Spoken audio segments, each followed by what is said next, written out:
കേരളം കണ്ട ഏറ്റവും പ്രഗത്ഭനായ രാഷ്ട്രീയക്കാരിൽ ഒരാളായിരുന്നു പി ടി തോമസ് MLA. പക്ഷെ അദ്ദേഹം പിണറായിക്കെതിരെ ചാട്ടുളി പോലെയുള്ള പ്രയോഗങ്ങൾ നടത്തുമായിരുന്നു. CPM-ന് നിരവധി വാദങ്ങൾ, അവരുടെ രക്തസാക്ഷികളെ കുറിച്ചുള്ള അവകാശവാദങ്ങൾ പോലും പി ടി തോമസ് തച്ചുടച്ചിരുന്നു. മുഖ്യമന്ത്രിയുടെ മകനും മരുമോനും ഒക്കെ ഈ നാട് എങ്ങനെയാണ് കൊള്ളയടിക്കുന്നത് എന്ന് മുഖത്തു നോക്കി നിയമസഭയിൽ വെച്ച് പി ടി തോമസ് ആരോപണം ഉന്നയിച്ചു. പിന്നീട് അങ്ങനെ ഒരു നേതാവിനെ നമ്മൾ കണ്ടത് മാത്യു കുഴൽനാടനിലൂടെയാണ്.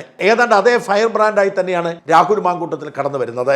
അതുകൊണ്ട് തന്നെ കേരളത്തിലെ ജനങ്ങൾക്ക്, അത് കോൺഗ്രസുകാർക്ക് മാത്രമല്ല പൊതുസമൂഹത്തിന് മുഴുവൻ പിണറായിസ്റ്റ് ഭീകരതയ്ക്കെതിരെ ശബ്ദമുയർത്തുന്ന ഒരു മികച്ച നേതാവ് എന്ന പ്രതീതി ഉണ്ടായി. രാഹുൽ മാങ്കൂട്ടത്തിലിന്റെ ചാനൽ ചർച്ചകൾ കാണാൻ പ്രേക്ഷകർ ക്യൂ നിന്നു. എതിരാളികളെ നിഷ്പ്രഭരാക്കി രാഹുൽ മാങ്കൂട്ടത്തിൽ സ്കോർ ചെയ്തു പോകുന്ന കാഴ്ചയാണ് നമ്മൾ കണ്ടത്. അങ്ങനെ സോഷ്യൽ മീഡിയയിലെ സൂപ്പർ സ്റ്റാർ പദവി രാഹുൽ മാങ്കൂട്ടത്തിൽ നിന്ന് എത്തിച്ചത് യൂത്ത് കോൺഗ്രസ് എന്ന പ്രസ്ഥാനത്തിന്റെ സംസ്ഥാന പ്രസിഡന്റ് പദവിയിലാണ്.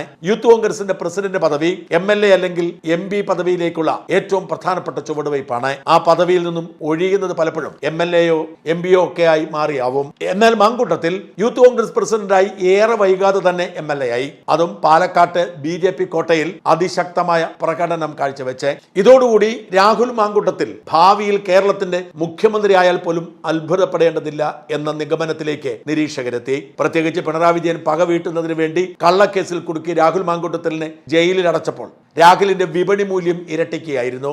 ആ ജയിൽവാസം ഒരുപക്ഷെ രാഹുലിന്റെ MLA സ്ഥാനലബ്ധിക്ക് കാരണമായി കാണും.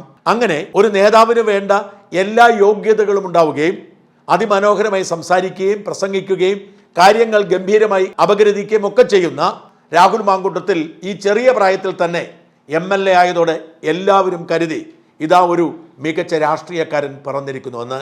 എന്നാൽ രാഹുലിന്റെ വിധി അതായിരുന്നില്ല.